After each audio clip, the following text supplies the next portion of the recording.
Well, the Wisconsin hockey teams don't return to action for another couple of weeks, but the World Junior Championship is about to get started in Edmonton, Alberta. The Badgers will have 3 players taking part. Looking forward to this international event. Tony Granato played in it a couple of times, and the Badgers head coach will join us next on the Badger Hockey Digest.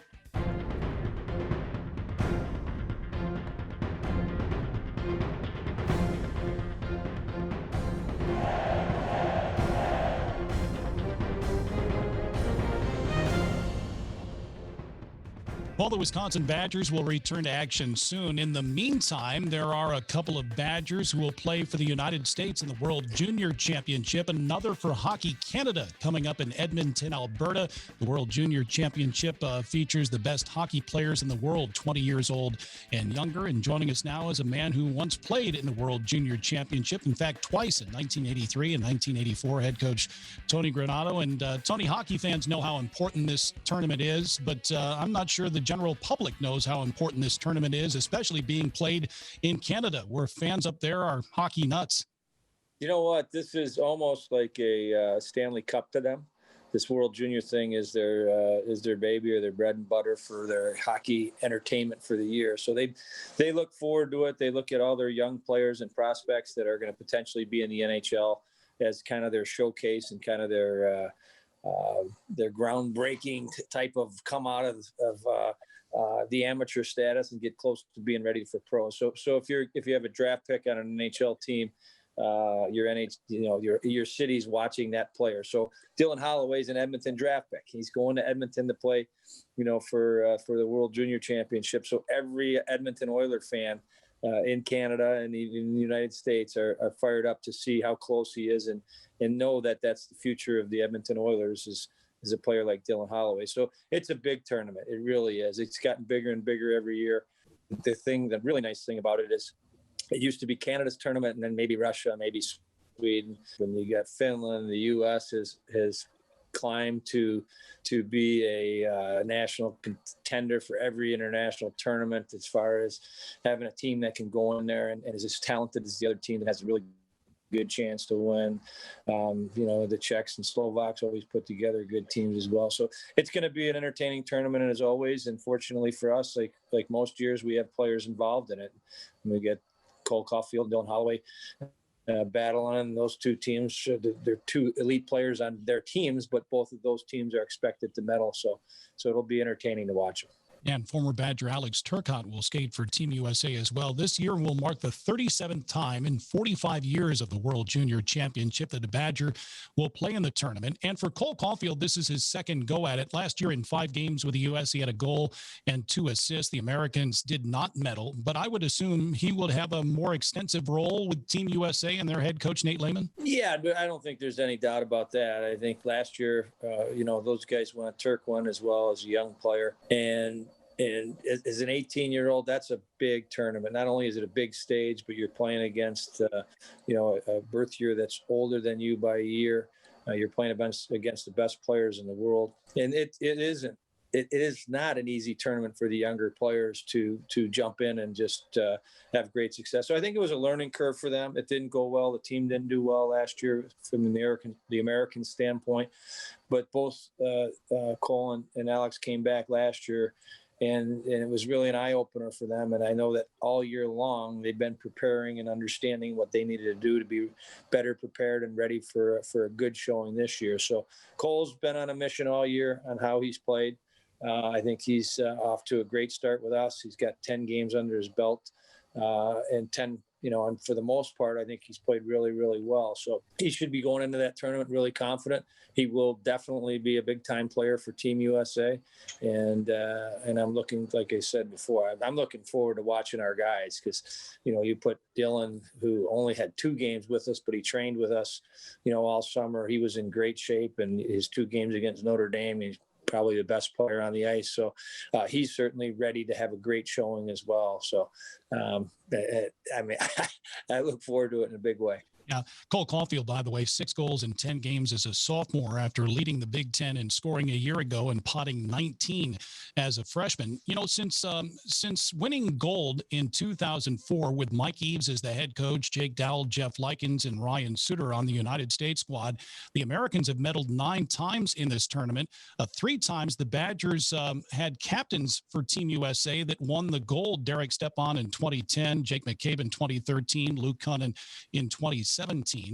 You know, you mentioned Dylan Holloway. I'm wondering what his role will be like with Hockey Canada. What do you think? Well, first of all, you know, as the American team is, but I think Dylan last year was a late cut. I thought he had a camp last year for Team Canada where he probably deserved to make the team. He was close, and they decided not to take him because he was a younger player and they wanted to go with the more experience. So this time around, it's completely different. He was a player, like I said, for the start of the year for us wasn't just good. He was on his way to having a great start to his sophomore year. His game has gained confidence. He's now, last year, he made lots of really good things happen. He did. He played really, really well, but to polish and to finish it and being able to put points on the board became, you know, a challenge for him. So this year it looks easier because he's gone through the experience now. He knows what it takes, and let's face it, now he's 19 now instead of coming in at 17 like he did last year in the college. So he's just physically more capable of being a dominant player at this level, and that'll carry over into his World Junior thing. But like I said, they're loaded with first round picks.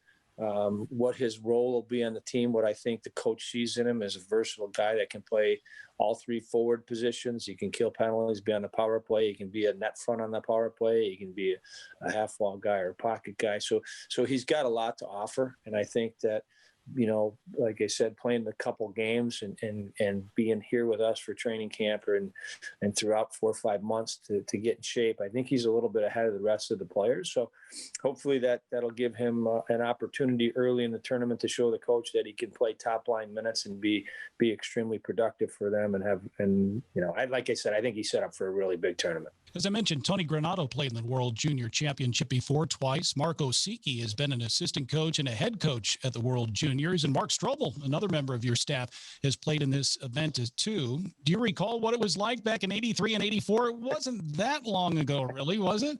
No, it wasn't that long ago. It was way different. You know, the tournament's come so long. That's the one thing that you know, whether it be Hockey Canada, whether it be TSN, whether it be the coverage that it's gotten internationally now, is way different than it was back then. Back then, you were lucky if you got your score in the paper.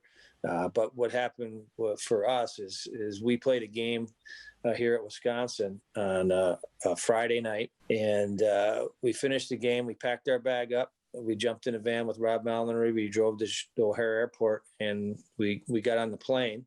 We flew to Sweden, got off the plane. It was Jim Johansson, Tim Thomas, myself, Marty Wiedela, Gary Suter. So 5 of us were going over to join the U.S. team. But when we landed, we got picked up in a van and drove straight to our first game. Not an exhibition game. It was the first tournament game. So we were allowed back then to stay and play all college games and then go over and join your team. So we unzipped our bag in Sweden, and our gear was still wet from the game that we played at Dane County Coliseum. And we jumped on the ice and we jumped. I mean, we actually played the home country. We played Sweden that game. So we lost the game. Jimmy remembered it better than all of us. And I remember talking to Jimmy about it a few years ago. He remembers almost every play, who we played with and all this other stuff.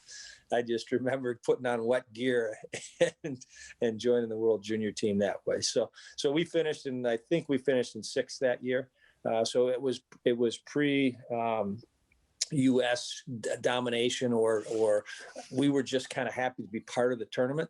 And like I said, now today's players, when they go over there, wherever the tournament is, they expect to win, and that just shows how far our game has come in the United States. Yeah, well, the United States will try to medal for the 5th time in 6 years and try to get its 5th gold medal all time when the World Junior Championship starts on Christmas Day in Edmonton. In fact, the United States will open against Russia Christmas night at 8:30 Central Time. All the games you can watch on the NHL Network. Tony, looking forward to seeing your club back on the ice here soon. And Merry Christmas and Happy New Year. Thanks, Bryce. Same to you. All right, that's Tony Granato, head coach of the Badgers, and my thanks to Jay Williams and Paul Capobianco. I'm Brian Posick. Thanks for watching the Badger Hockey Digest.